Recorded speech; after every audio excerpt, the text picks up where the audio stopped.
regalo sa Pasko na hindi inasahan ng Taurus mula sa universo. Dumating na ang Pasko at Taurus, may lihim ang universo na tiyak na magpapamangha sa iyo. Sa taong ito, habang ang mga kalye ay puno ng ilaw, tawa, at init ng pagtitipon ng pamilya, may isang pambihirang bagay na tahimik na papalapit, isang bagay na hindi mo inaasahan. Hindi lang ito basta regalo sa ilalim ng puno, hindi lang pansamantalang sandali ng kaligayahan, kundi isang kosmikong biyaya, maingat na idinisenyo para sa iyo. Ang mga bituin ay nagsisimulang magkaayos, mga di nakikitang puwersa ay gumagana sa likod ng eksena, naghahanda upang ihatid ang sandaling maaaring magbago ng iyong buhay magpakailanman. Maaaring naramdaman mo ang pagsubok sa iyong pasensya, pagkaantala ng mga pag-asa, at pagtigil ng mga pangarap, ngunit ngayon, handa na ang universo na sorpresahin ka sa paraang hindi mo inakala. Ngayong gabi, habang pumupuno ang diwa ng Pasko sa bawat tahanan sa Pilipinas, buksan ang iyong puso, pansinin ang mga palatandaan, at maghanda, dahil ang regalong Pasko na hindi inaasahan ng Taurus ay paparating na. Taurus, ang Paskong ito ay hindi tulad ng alinman sa nakaraan. Habang ang mga kalye ng Pilipinas ay nagliliwanag sa mga parol, ang amoy ng Noche Buena ay pumupuno sa bawat tahanan, at ang mga pamilya ay nagtitipon sa tawa at pagmamahalan, tahimik na naghahanda ang universo ng isang regalong para lamang sa iyo. Maaaring ilang buwan mo nang naramdaman ang bigat ng paghihintay, nagtatanong kung kailan matatanggap ang gantimpala sa iyong pagsusumikap at pasensya. Marahil ay hinarap mo ang mga hamon, mga alalahaning pinansyal, o mga emosyonal na pagsubok, at pakiramdam mo ay tila abot langit ang iyong mga pangarap. Ngunit ngayon, ang mga bituin ay nag-aayos, ang mga planeta ay nagkakahanay. At ang mga di nakikitang enerhiya ay gumagalaw pabor sa iyo. Ang regalong ito ay hindi lamang material. Ito ay isang palatandaan. Isang sandali, isang pagbabago na humahaplos sa iyong puso at kaluluwa. Isipin mo ang pagtanggap ng isang bagay na tila sinasabi mismo ng universo, nakikita kita, Taurus. Kasama kita. Ngayong gabi, habang ang diwa ng Paskong Pilipino ay yumayakap sa bawat kalye, tahanan, at puso, tinatawagan ka upang mapansin, maramdaman, at maghanda.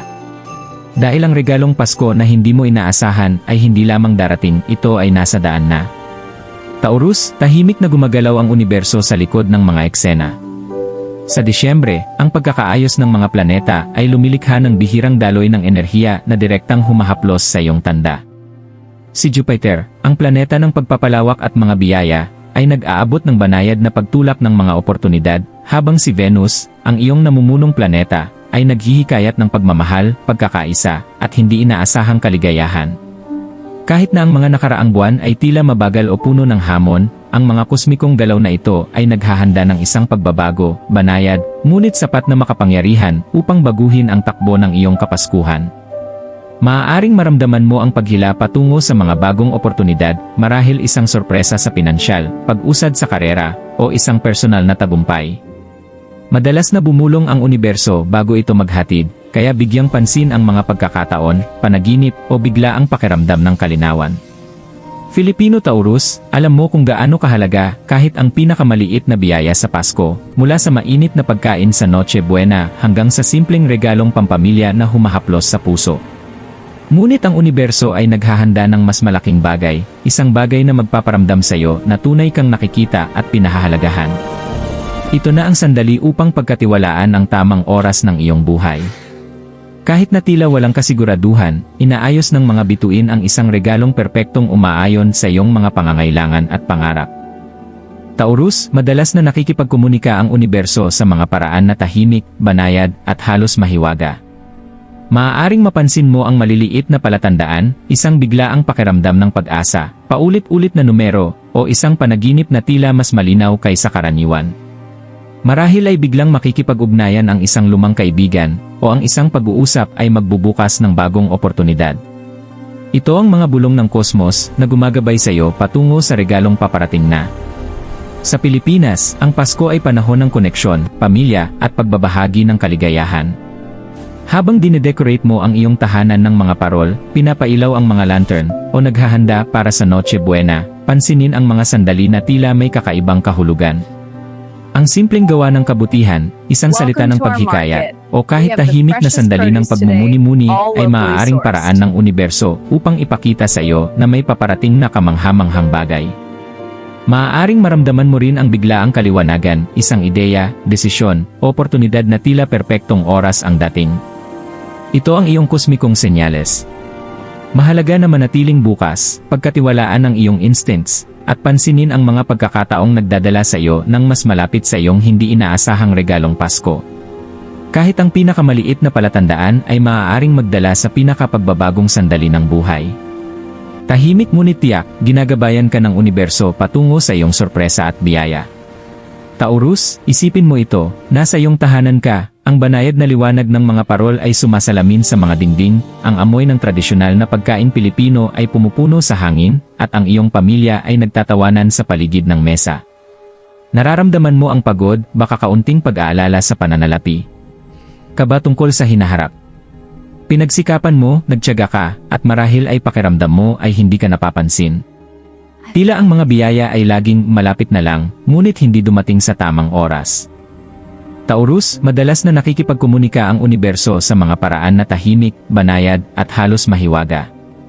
Maaaring mapansin mo ang maliliit na palatandaan, isang biglaang pakiramdam ng pag-asa, paulit-ulit na numero, o isang panaginip na tila mas malinaw kaysa karaniwan. Marahil ay biglang makikipag-ugnayan ang isang lumang kaibigan, o ang isang pag-uusap ay magbubukas ng bagong oportunidad. Ito ang mga bulong ng kosmos na gumagabay sa iyo patungo sa regalong paparating na. Sa Pilipinas, ang Pasko ay panahon ng koneksyon, pamilya, at pagbabahagi ng kaligayahan. Habang dinedecorate mo ang iyong tahanan ng mga parol, pinapailaw ang mga lantern, o naghahanda para sa Noche Buena, pansinin ang mga sandali na tila may kakaibang kahulugan. Ang simpleng gawa ng kabutihan, isang salita ng paghikayat, o kahit tahimik na sandali ng pagmumuni-muni ay maaaring paraan ng universo upang ipakita sa iyo na may paparating na kamangha-manghang bagay. Maaaring maramdaman mo rin ang biglaang kaliwanagan, isang ideya, desisyon, oportunidad na tila perpektong oras ang dating. Ito ang iyong kosmikong senyales. Mahalaga na manatiling bukas, pagkatiwalaan ang iyong instincts, at pansinin ang mga pagkakataong nagdadala sa iyo ng mas malapit sa iyong hindi inaasahang regalong Pasko. Kahit ang pinakamaliit na palatandaan ay maaaring magdala sa pinakapagbabagong sandali ng buhay. Tahimik ngunit tiyak, ginagabayan ka ng universo patungo sa iyong sorpresa at biyaya. Taurus, isipin mo ito, nasa iyong tahanan ka, ang banayad na liwanag ng mga parol ay sumasalamin sa mga dingding, ang amoy ng tradisyonal na pagkain Pilipino ay pumupuno sa hangin, at ang iyong pamilya ay nagtatawanan sa paligid ng mesa. Nararamdaman mo ang pagod, baka kaunting pag-aalala sa pananalapi. Kaba tungkol sa hinaharap. Pinagsikapan mo, nagtiyaga ka, at marahil ay pakiramdam mo ay hindi ka napapansin. Tila ang mga biyaya ay laging malapit na lang, ngunit hindi dumating sa tamang oras. Ngunit ngayong gabi may pagbabago. Dumating ang isang maliit na himala, marahil isang mensahe, isang hindi inaasahang oportunidad, o kahit simpleng gawa ng kabutihan mula sa isang taong hindi mo inaasahan. Biglang pinaalalahanan ka ng universo na ikaw ay nakikita, pinahahalagahan, at minamahal. Ang stress ay natutunaw, napapalitan ng init na humahaplos sa iyong puso, tulad ng pakiramdam kapag nagtitipon ang pamilya sa Noche Buena at nagbabahagi ng mga kwento ng pag-asa at pasasalamat. Kahit sa mga ordinaryong sandali, maipapadala ng universo ang pambihirang mga regalo. Maaaring ito ay biyayang pinansyal na nagpapagaan ng iyong alalahanin, isang salita ng paghikayat na nagpapasigla ng iyong espiritu, o isang hindi inaasahang palatandaan na nagpapatunay na nasa tamang landas ka. Filipino Taurus, maaaring tila maliit ang mga sandaling ito, ngunit dala nila ang mahika ng universo, at ito ay sadyang inihanda para sa iyo. Ngayong gabi, habang umiikot ang Pasko sa iyong paligid, maging ganap na naroroon. Pansinin ang mga sandaling ito, yakapin ng buo, at maramdaman ang kagalakang dumarating kapag sinorpresa ka ng universo sa paraang hindi mo inakala. Taurus, ang Pasko sa Pilipinas ay hindi lamang isang holiday, ito ay pagdiriwang ng pamilya, pagmamahal, at malalim na nakaugat na tradisyon. Mula sa makinang na mga parol na nakasabit sa bawat tahanan hanggang sa mahabang masayang simbang gabi sa umaga, dala ng panahon mismo ang pakiramdam ng mahika at pagkakaisa. At ngayong taon, nakahanay ang universo sa mga tradisyong ito upang ihatid ang isang regalong tumutugon sa iyong puso. Isipin na nakakasama mo ang iyong pamilya sa Noche Buena, nagbabahagi ng mga kwento, tawa, at init ng pagkakakapwa. Sa gitna ng mga pamilyar na sandaling ito, may isang banayad na pagbabago, isang mahinahong paalala na ang universo ay gumagalaw pabor sa iyo. Marahil ito ay nasa ngiti ng isang mahal sa buhay, sa hindi inaasahang tagumpay ng isang planong matagal mo nang inaalagaan, o kahit sa isang maliit na masayang sorpresa na nagpapasaya sa lahat. Filipino Taurus, ang kagandahan ng koneksyon na ito ay madalas na nakikipag-usap ang universo sa pamamagitan ng kultura, tradisyon, at mga taong nakapaligid sa iyo. Ang pagmamahal at pasasalamat na bumabalot sa mga tahanang Pilipino sa panahong ito ay nagpapalakas sa kosmikong enerhiyang nakatuon sa iyo.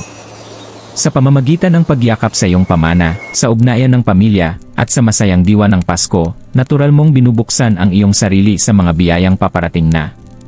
Ang regalong ito, ang kosmikong sorpresa, ay perpektong nakatugma upang makisama sa diwa ng Pilipinong kabutihang loob, pagmamahal, at pag-asa, na lumilikha ng isang sandali na tatatak sa iyong alaala magpakailanman. Taurus, handa na ang universo na ihatid ang iyong hindi inaasahang regalong Pasko, ngunit upang ganap itong matanggap, may ilang bagay na maaari mong gawin. Una, manatiling naroroon at maalam. Pansinin ang maliliit na palatandaan, mga simpleng pagkakataon, biglaang inspirasyon, o mga sandali na nagbibigay sa iyo ng kapayapaan. Ito ang banayad na paraan ng universo upang ipakita sa iyo ang landas patungo sa iyong biyaya. Pangalawa, pagkatiwalaan ang iyong intuisyon. Ang Paskong Pilipino ay puno ng init, pamilya, at pagmumuni-muni. Habang nagdiriwang at nakikipag-ugnayan sa mga mahal sa buhay, pansinin ang iyong panloob na tinig, ito ang gagabay sa iyo patungo sa mga oportunidad na nakalaan para sa iyo. Minsan, tahimik na nakikipag-usap ang universo sa pamamagitan ng banayad na hudyat o pakiramdam ng kaliwanagan. Pangatlo, panatilihin ang pasasalamat. Maging ito man ay simpleng pagkain na ibinahagi sa pamilya, isang mabait na salita mula sa kaibigan, o isang maliit na tagumpay, ang pagpapahayag ng pasasalamat ay nagpapalakas sa enerhiya ng kasaganaan sa paligid mo. Sa pamamagitan ng pagpapahalaga sa mayroon ka na, binibigyan mo ng puwang ang universo na maghatid ng mas malalaking biyaya. Huli, manatiling matiisin at bukas ang puso.